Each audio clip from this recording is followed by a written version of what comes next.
Good morning, blessed day, peace and blessings to everyone. Today is August 8th, 2017, and I point that out because today is my firstborn niece's 17th birthday. So before we get started, I have to say happy birthday, Jalen. Have an awesome day. And this message is going to be for you as well as for everyone else today. And so last night I got to thinking about how we have a natural tendency to focus ourselves on what we don't have, on what we lack. We lack money. We talk about lacking relationships, love, a mate. We talk about lacking time, enough time to do this, enough time to do that. We lack rest.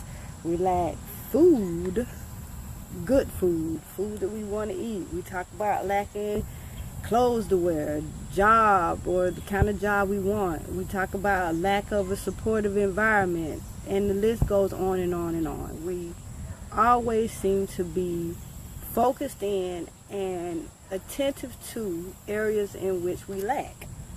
And that's not in and of itself a terrible thing, because you certainly do need to know what you don't have, at least in the sense of taking inventory. The problem comes about when we focus our attention too much on our lack. But focusing on your lack in the sense of examining what you do have, how did you get the things that you do have, and why it is that you continue to experience lack, those are good things, because when you start to examine those things, you start to develop self-awareness.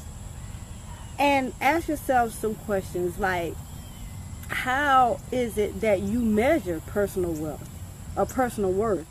Do you measure a personal worth by what you have, possessions? Do you measure it by the amount of money that's in your bank account? Is it measured by titles? Is it measured by education? Is it measured by the job that you hold? How is it that you come about measuring worth? I mean, not wealth, but worth. I'm in a wealth mood today. So, and then when you come up with how it is that you are going about measuring your wealth, how is it then, or does that really accurately reflect what's true about your worth? So does your title or the amount of money in your bank account, is that really true representation of what you're actually worth? So these are some things to ask yourself, and then to look at your life and see areas in which you compare yourself to others. Do you measure your worth by a comparison that you have between yourself and others? Because honestly, I'll tell you the truth, measuring yourself by others really doesn't serve you, and it doesn't serve them. Number one, you can't speak to their story, and you can't speak to their experience, and you can't speak to whether or not they actually feel lack, because what you may consider to be an extravagant life may be inadequate to them, and vice versa. So then you need to look at whether or not your measuring stick is actually accurate.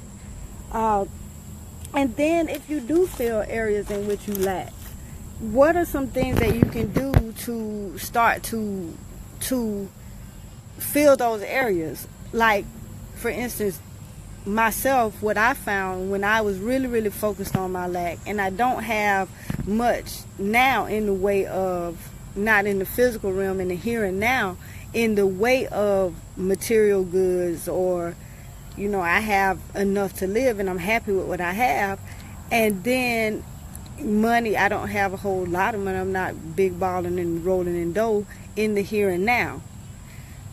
So when I was really focused, because I'm not focused on that now, but when I was focused on it, I found that what I needed to do was to adjust myself. So if you find that you lack, and you find that there's something that you want and you want more, then it may require that you think about adjusting yourself. You may need to change your attitudes. You may need to change your beliefs. You may need to be changed the way in which you invest. How do you use the money that you do have, or the resources that you do have? Do you use them in such a way that they will create a flow of abundance for you? You may need to look at your relationship with money and material wealth, or whatever it is that you feel that you're lacking, your perceptions about those things. You may need to look at how you view your gifts, your talents, your investments, your intentions, and your efforts. If you don't value them, if you don't value yourself very much, then you can't really expect for anyone outside of you to value those things. Nobody's going to value you more than you do.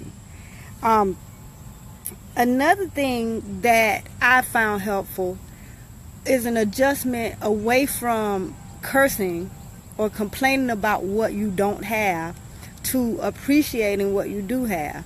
A lot of times people have asked me, how do you get through this and how do you get through that? I tell them all the time, I don't ever think about what I don't have. I focus myself and acclimate myself to what I do have. I never think about what I can't do. I inventory it, I assess it, but I don't focus on it. I'll say, well, I don't have this, but I do have this. I can't do this, but I can do this. And I focus myself in the direction of what I can do and what I do have. And there's a whole lot to be said about gratitude. Being grateful for what you do have, and being grateful not just what you do have for what you do have, but also being grateful for the abilities, the gifts, the talents that actually got that for you. Because you didn't get what you do have by osmosis. You actually had to do something to get it.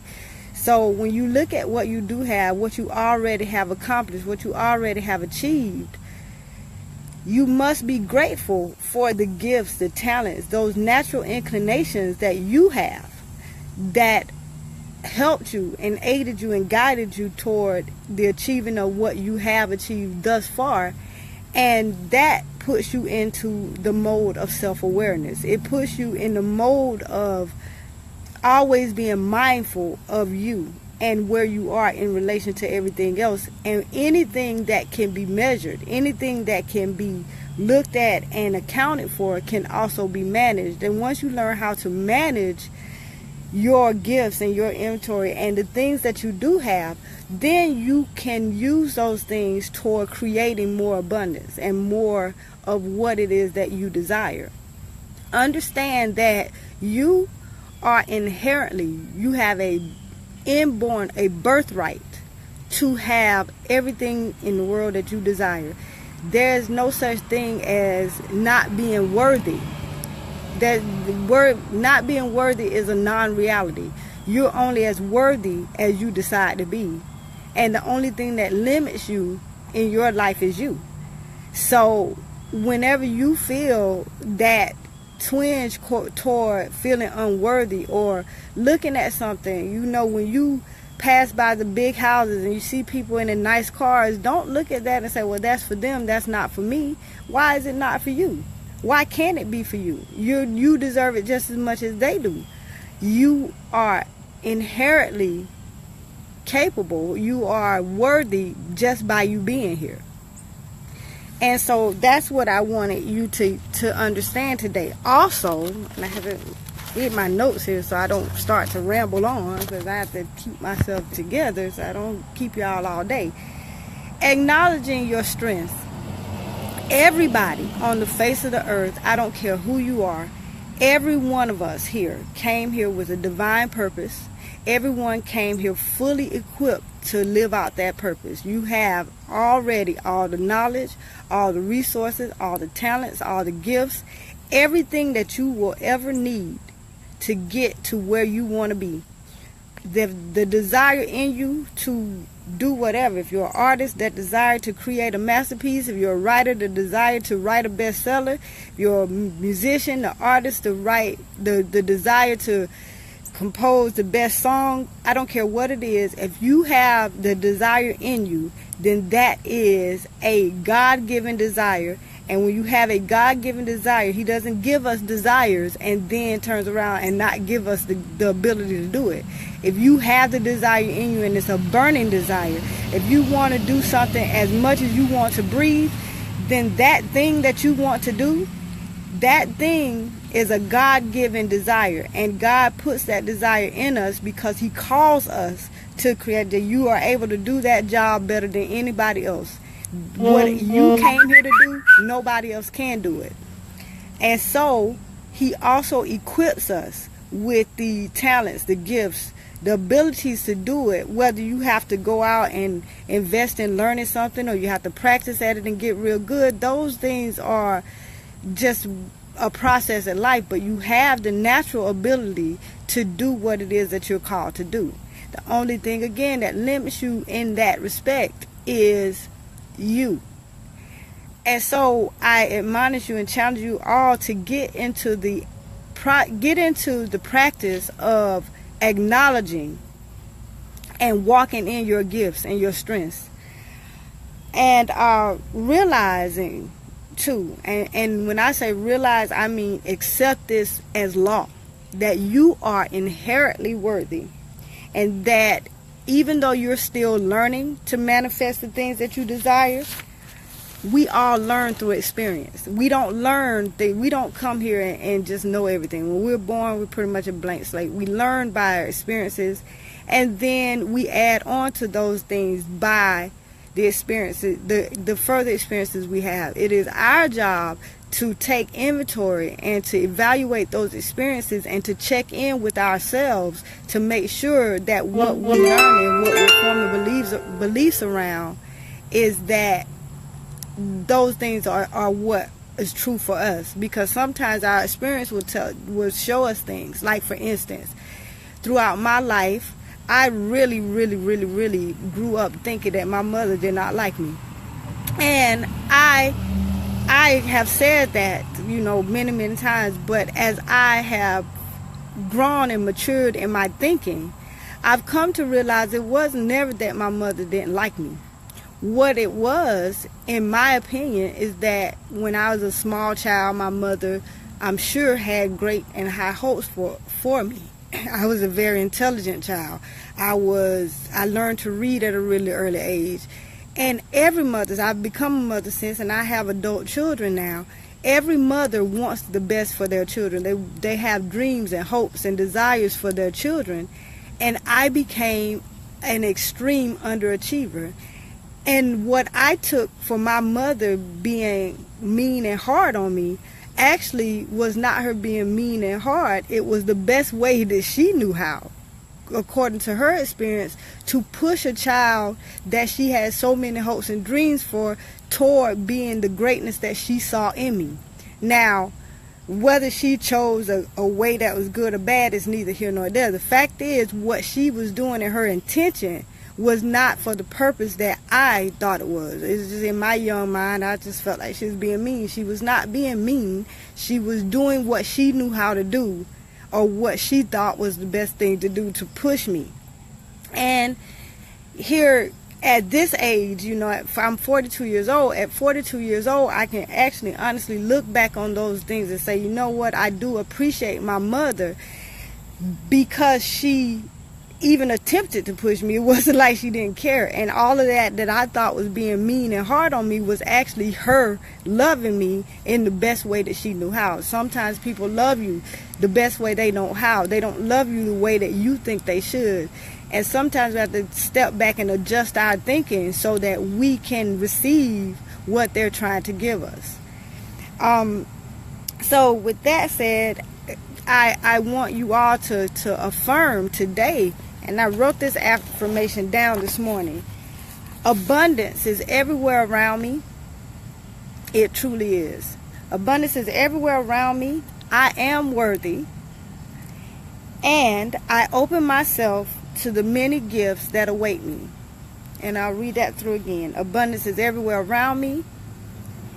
I am worthy, and I open myself to the many gifts that await me.